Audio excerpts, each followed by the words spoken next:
Welcome to today's Explainer. We're jumping right in because today we're looking at a deeply fascinating psychological profile. We are exploring a type of intelligence that is literally never going to show up on an IQ test. It doesn't get you into an Ivy League college, and no one is going to hand you a certificate for it.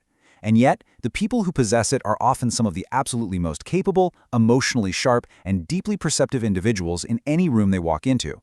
It's a concept that completely bypasses our standard everyday measures of how smart someone is. To figure out if this actually applies to you, let me ask you a question. When you walk into a room, do you read it before anyone even says a single word? I mean, does your nervous system instantly catch a small shift in someone's tone, a forced smile, or maybe a sudden kind of strange silence when you enter? Most people completely miss these subtle cues, but your brain registers them immediately. If this resonates with you, well, you might possess what psychology calls adversity intelligence. So there's a fundamental difference in how society measures capability.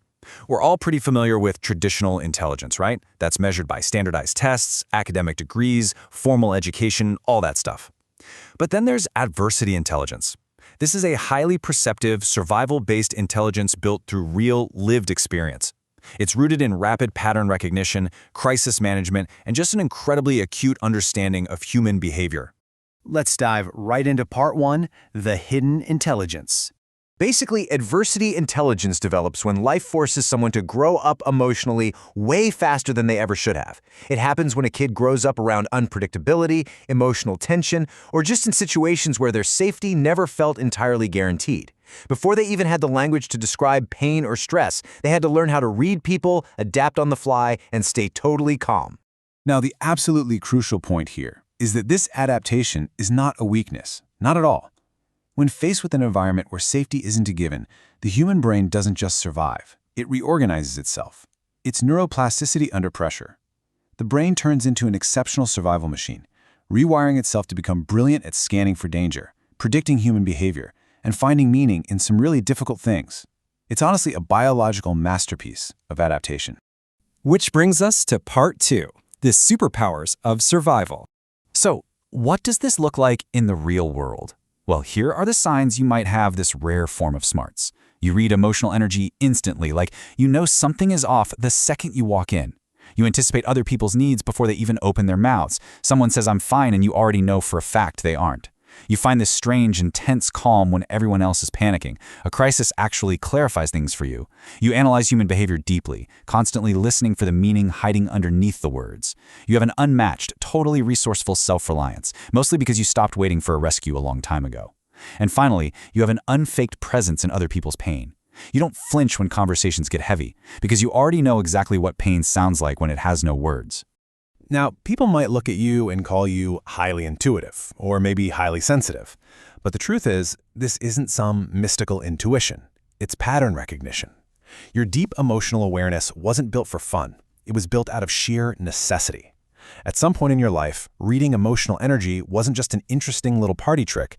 It was the very mechanism that helped you stay prepared for shifting moods in completely unpredictable environments. It's super fascinating to look at where these traits actually come from, because society sees the gift, but they totally miss the origin. You show composure in a panic, and people see great crisis management. But the origin, it's simply that your nervous system has a deep, deep familiarity with high pressure. You analyze people, which gives you incredible insight, but that started as a survival mechanism of constantly having to ask, okay, what mood are they in and what happens next? You're incredibly self-reliant and resourceful, but that's just because depending on others in the past probably felt risky or wildly inconsistent. The very traits everyone admires actually originated as vital survival strategies.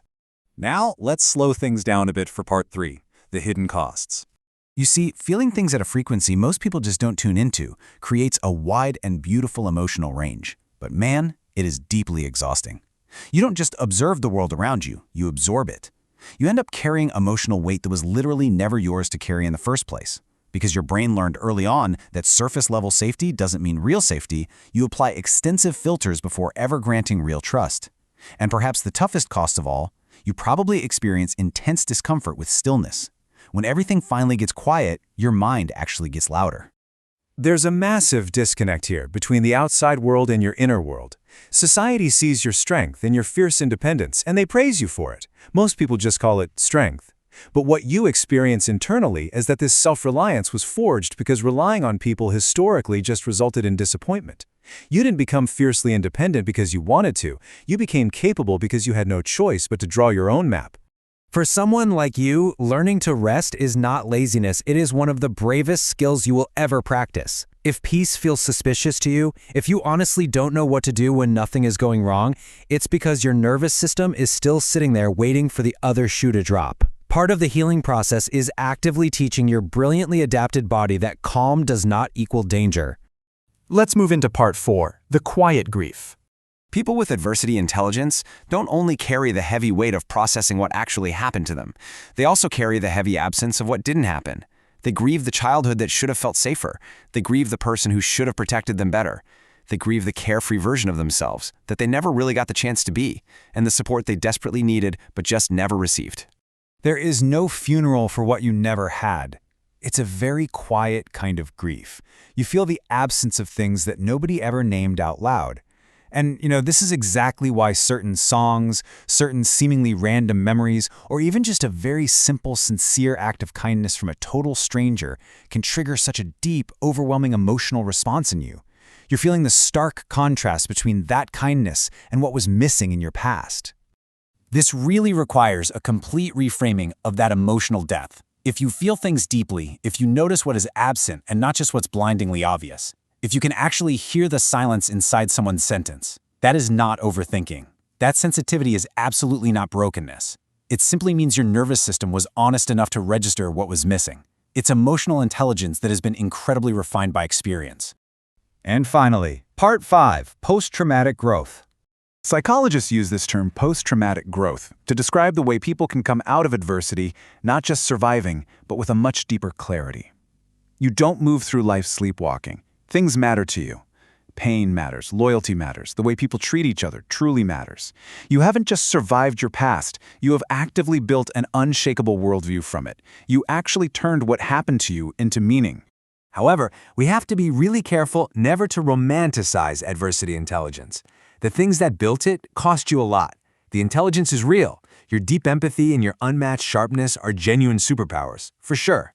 But because they come paired with emotional exhaustion, the non-negotiable requirement for you to function in a healthy way is strict boundaries and rest. You have to actively protect that energy you're so good at giving away.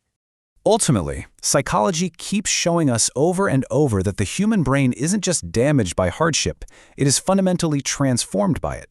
The way you read a room, the way you protect your trust, and the way you create meaning out of pain. These aren't just random coincidences. They are the beautiful, complex architecture of a mind that simply had to grow faster than it ever should have. So I want to leave you with this final, provocative thought. The question is no longer how you became this way. Deep down, you probably already know the answer to that. The real question is, what will you choose to do with the intelligence you built along the way? How are you going to harness this rare, incredible form of smarts intentionally moving forward? Thank you so much for joining me for this explainer, and I really hope it provided you with some deep clarity today.